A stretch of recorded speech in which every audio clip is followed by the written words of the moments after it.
بسم الله الرحمن الرحيم. الحمد لله المتوحد بالذات المقدسات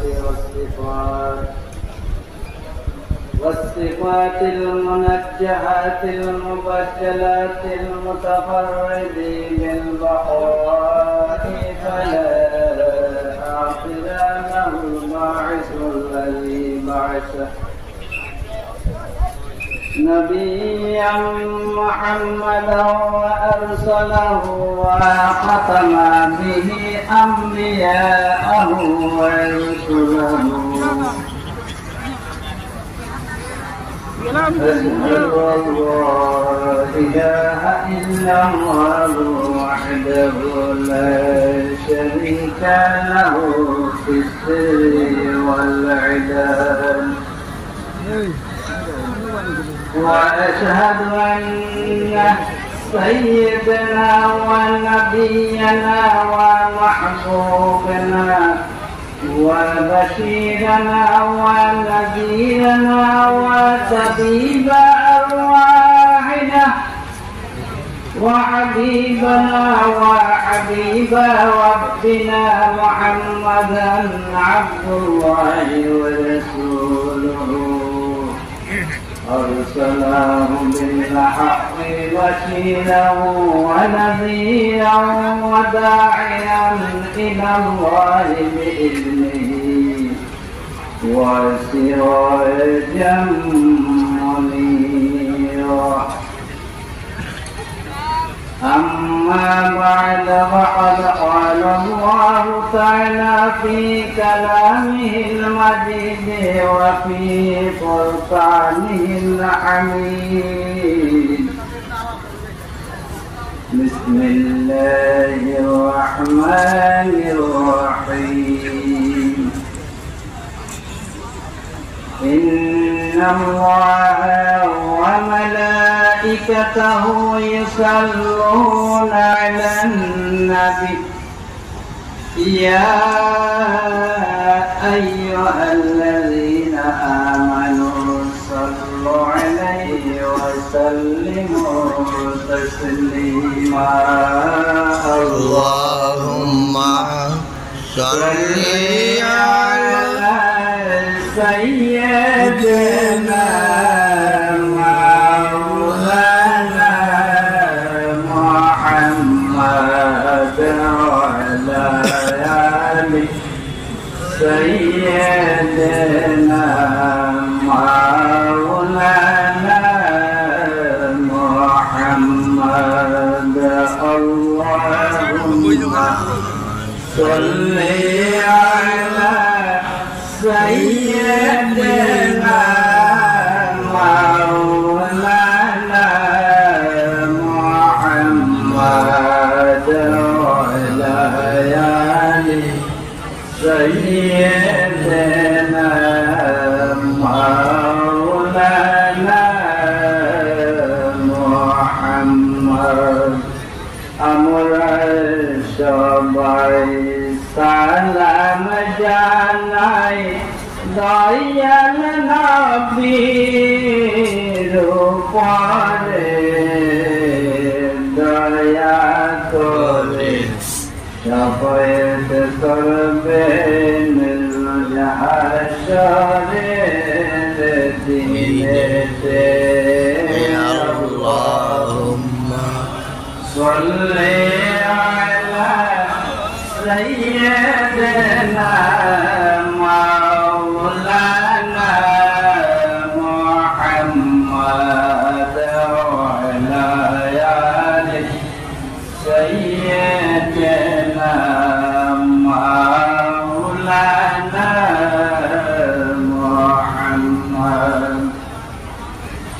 উপস্থিত আশিকে রাসূল, তরিকতপন্থী এবং বিভিন্ন স্থান থেকে আগত উলামায়ে কেরাম ও মেহমানবৃন্দ, আসসালামু আলাইকুম ওয়া রাহমাতুল্লাহ। আমার মহান আল্লাহ পাক কলেমা তৈয়বের ঘোষণা দিয়েছেন। সেই কলেমার মধ্যে আমরা অনেকটা অজানা সত্যি ভুল হয়ে যায়, সেটা বিষয়ে আমি গঠন একটু আলোকপাত করছি। হুজুর পাক সাল্লাল্লাহু আলাইহি ওয়াসাল্লাম যখন রূহানী জগতে অবস্থান করতেন, তখন দেখেন বাইতুল মামুর মসজিদে ফেরেশতারা জপনা করতেছেন লা ইলাহা লা ইলাহা। তখন পেয়ারা নবীজি ফেরেশতাদেরকে উদ্দেশ্য করে বলেন, হে ফেরেশতাগণ, তোমরা ইহার সাথে ইল্লাল্লাহ যোগ করে পাঠ করতে থাকো। পরিশেষে আমার মহান আল্লাহ পাক এর সাথে সংযোগ করেন, হে ফেরেশতা সকল, তোমরা ইহার সাথে মুহাম্মাদুর রাসূলুল্লাহ সংযোগ করে পাঠ করতে থাকো। তখন থেকে বাইতুল মামুর মসজিদে লা ইলাহা ইল্লাল্লাহু মুহাম্মাদুর রাসূলুল্লাহ পাঠ করা আরম্ভ হয়েছে এবং কিয়ামত পর্যন্ত জারি থাকবে। তাই কলেমার মধ্যে তিনটি অংশ রয়েছে। লা ইলাহা পাঠ করা সুন্নাত, ইল্লাল্লাহ পাঠ করা ওয়াজিব, আর মুহাম্মাদুর রাসূলুল্লাহ পাঠ করা ফরজ। শ্রেষ্ঠ জিকির হলো লা ইলাহা ইল্লাল্লাহ। কিন্তু আমরা যতই কোটি গুণ হোক না কেন, যদি আমরা এই জিকির করি, একবার হলেও মুহাম্মাদুর রাসূলুল্লাহ সংযোগ করে পাঠ করতে হবে, নচেত আমরা গুনাহগার হব, কারণ ফরজের অংশ তরফ হয়ে যাবে। মহান আল্লাহ পাক কতই না ধৈর্যশীল।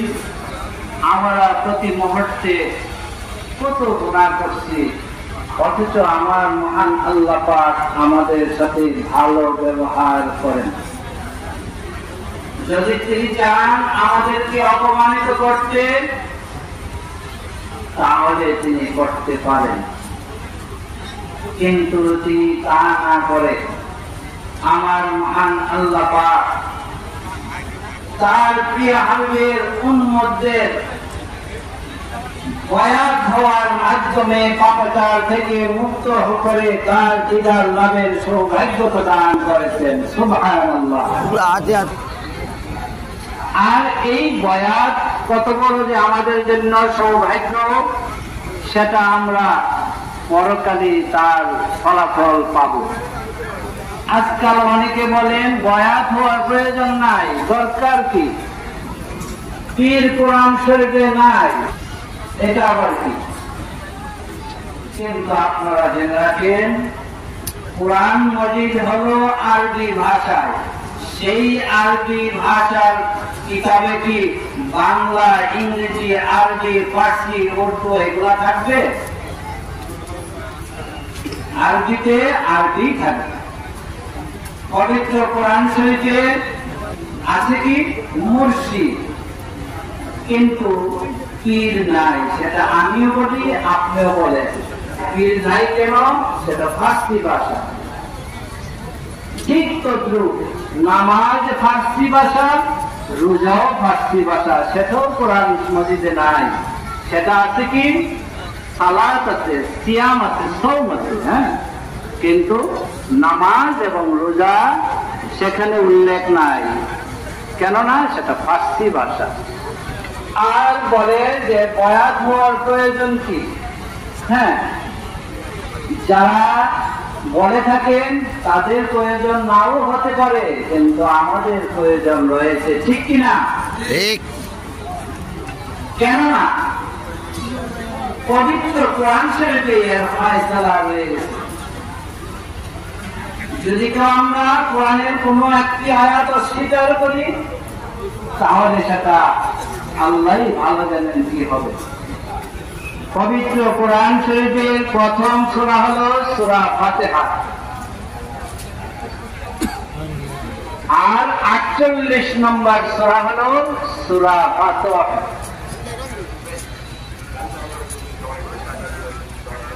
সেটা কোন পাড়ায়? 26 পাড়ায় রয়েছে। সেই সূরা ফাতিহার 10 নম্বর আয়াতে আমার মহান আল্লাহ পাক ইরশাদ করেন, إن الذين يبايعونك إنما يبايعون الله يد الله فوق أيديهم فمن نكث فإنما ينكث على نفسه ومن أوفى بما عاهد عليه الله فسيؤتيه أجرا عظيما আমার মহান আল্লাহ পাক বলেন ইন্নাল্লাযীনা ইউবাইয়ুনাকা ইন্নামা ইউবাইয়ুনাল্লাহ যারা আপনার নিকট বয়াত গ্রহণ করেছেন তারা মূলত আল্লাহর বয়াত গ্রহণ করেছেন সুবহানাল্লাহ ইয়াদুল্লাহি ফাওকা আইদিহিম আল্লাহর হাত তাদের হাতের উপর রয়েছে ومن نكث فإنما ينكث على نفسه ومن أوفى بما عاهد عليه الله فسيؤتيه أجرا عظيما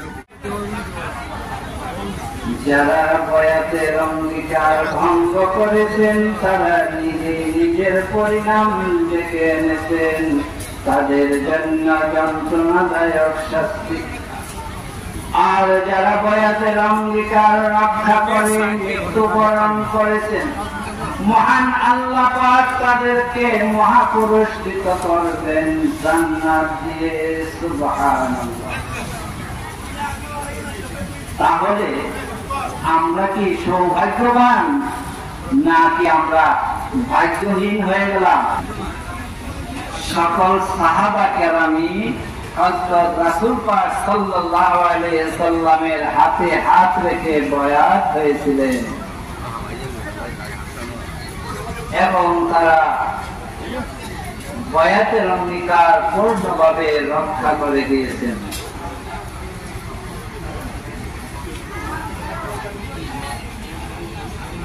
আমার মহান আল্লাহ পাক যখন কোন বান্দার মঙ্গলের ইচ্ছা করেন তখন তিনি তাকে নিজের দোষ ত্রুটি দেখার দৃষ্টি রাখার তৌফিক দান করেন। কেননা তখন সে নিজের দোষ ত্রুটি বিষয়ে অচেতন থাকতে পারে না, কিন্তু আমরা অধিকাংশ লোকই অন্যের দোষ সহজেই দেখতে পাই, কিন্তু নিজের দোষ আমরা দেখতে পাই না। তাই যারা নফসের দোষ ত্রুটি সম্পর্কে অবগত হওয়ার আগ্রহ রাখেন তারা চারটি বিষয়ের বা পদ্ধতির অনুসরণ করবেন। প্রথমত কোরআন ও হাদিসের অনুসারী এবং নফস সম্পর্কে বিজ্ঞ মুর্শিদের সান্নিধ্য লাভ করে থাকবেন। পরিপূর্ণ ভক্তি সহকারে মুর্শিদের নির্দেশনা অনুযায়ী রিয়াজত, মুজাহিদা এবং সাধনায় লিপ্ত হবেন। দ্বিতীয়, নফসের দোষ ত্রুটি নির্ণয় করতে আপন মুর্শিদের নির্দেশনা অনুযায়ী সর্ব অবস্থায় মুর্শিদকে পর্যবেক্ষক এবং পরিচালক হিসাবে মনোনীত করে নেবেন। অর্থাৎ মুর্শিদ মুরিদগণকে নফসের দোষ ত্রুটি চিহ্নিত করে তাকে সর্বোত্তম পথে পরিচালিত করবেন। হযরত ওমর রাদিয়াল্লাহু তাআলা আনহু বলেন, মহান আল্লাহ পাক তার প্রতি রহমত বর্ষিত করুন যে আমার দোষ ত্রুটি সম্পর্কে আমাকে অবগত করেন। হযরত ওমর রাদিয়াল্লাহু তাআলা আনহু হযরত সালমান ফারসি রাদিয়াল্লাহু তাআলা আনহুকে জিজ্ঞাসা করেন, আপনার দৃষ্টিতে আমার মধ্যে নফসের দুষ্কৃতি কি রয়েছে?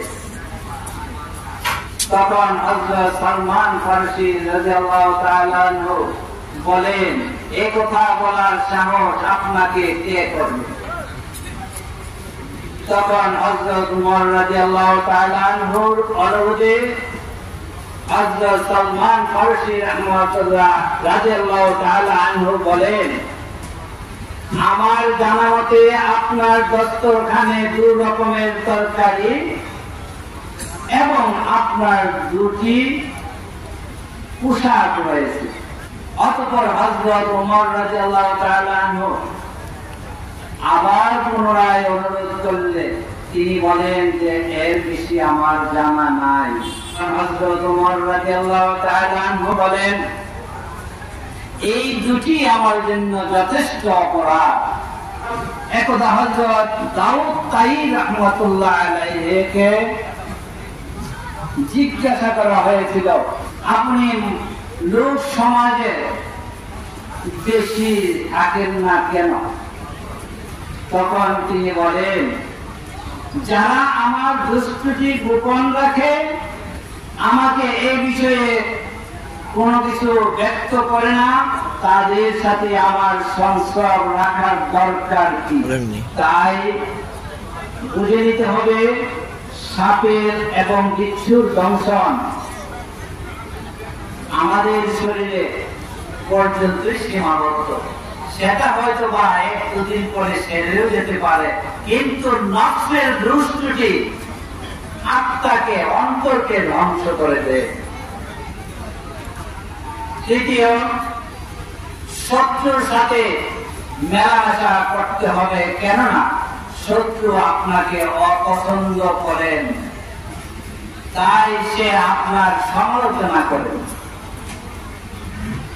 কিন্তু জেনে রাখবেন, যে ব্যক্তি আপনার দুষ্কৃতি গোপন রাখে, সে ওই সমালোচনাকারী ব্যক্তির চেয়েও আপনার কাছে অপকারিতা ব্যক্তি হিসাবে নিহিত। চতুর্থ হল, সাধারণ মানুষের সাথে মেলামেশা করবেন, কেননা সাধারণ মানুষের কাজকর্ম, আচার ব্যবহার আপনার অপছন্দ হতে পারে, কিন্তু সেই অপছন্দনীয় কার্যগুলোর থেকে আপনি আত্মসংশোধনের জন্য ভালোগুলাকে নিয়ে নেবেন। আমার দয়াল রাসূল পাক সাল্লাল্লাহু আলাইহি ওয়াসাল্লাম ইরশাদ করে, মুমিন ব্যক্তি 5টি কঠিন অবস্থার মধ্যে দিয়ে জীবন অতিবাহিত করে থাকেন। 1, মুমিন ব্যক্তির প্রতি মুমিন ব্যক্তি ঈর্ষা করে, কত বড় সত্যতা। 2, মুনাফিক তার সাথে শত্রুতা পোষণ করে। 3, কাফেরগণ তার সাথে যুদ্ধ ঘোষণা করে। 4, শয়তান তাকে পথভ্রষ্ট করার জন্য সচেষ্ট থাকেন। 5 হলো নফস তার সাথে ঝগড়া করে, মোকাবেলা করে থাকেন। তাই এই নফস সম্বন্ধে মহান আল্লাহ পাক হযরত দাউদ আলাইহিস সালামকে ওহী দিয়ে বলেছিলেন, হে দাউদ, তুমি নফস এবং প্রবৃত্তির অনুসরণ করবে না, নফস সব কিছু ধ্বংস করে দেয়, তাই তুমি তোমার সহচরগণকেও এই বিষয়ে সতর্ক করে নিবে। আর এই প্রবৃত্তিটা এমন, সেটা আমার মারেফত এবং আমার পরিচয় থেকে সে বঞ্চিত থাকবে। তাই আমরা যতই আমল করি, যত কিছুই করি, এর পিছনে একটি জিনিসই আমাদের কার্যকর থাকবে, নফস। সেই নফসের বিশ্লেষণ করতে গেলে আমার ঘন্টা খানেকের উপরে লাগবে, কিন্তু সেটা এখন যাই না। এই নফস এমন একটি সেটা শক্তিশালী মসজিদের সান্নিধ্য থেকে সেই শয়তানকে দূর করতে হবে। নফসের সাথে একটা খান্নাস একটা সংযুক্ত আছে, সেটাকে দূর করতে হবে। সেটা দূর করতে গেলে মসজিদের সান্নিধ্য সবচেয়ে বেশি প্রয়োজন। তাই যতই আমরা শিক্ষা অর্জন করি, ইলম অর্জন করি, ঈমান না থাকলে আমল এবং ইলমের কোনো প্রয়োজন নাই, সেটা কোনো লাভও নাই। সর্বপ্রথম ঈমান ঠিক করতে হবে, তারপরে শিক্ষা নিতে হবে, তারপর আমল করতে হবে। আল্লাহ পাক আপনার আমাদের সকলের মঙ্গল করুন। ওয়া আখিরু দাওয়ানা আনিল হামদুলিল্লাহি রাব্বিল আলামিন। আসসালামু আলাইকুম ওয়া রাহমাতুল্লাহ।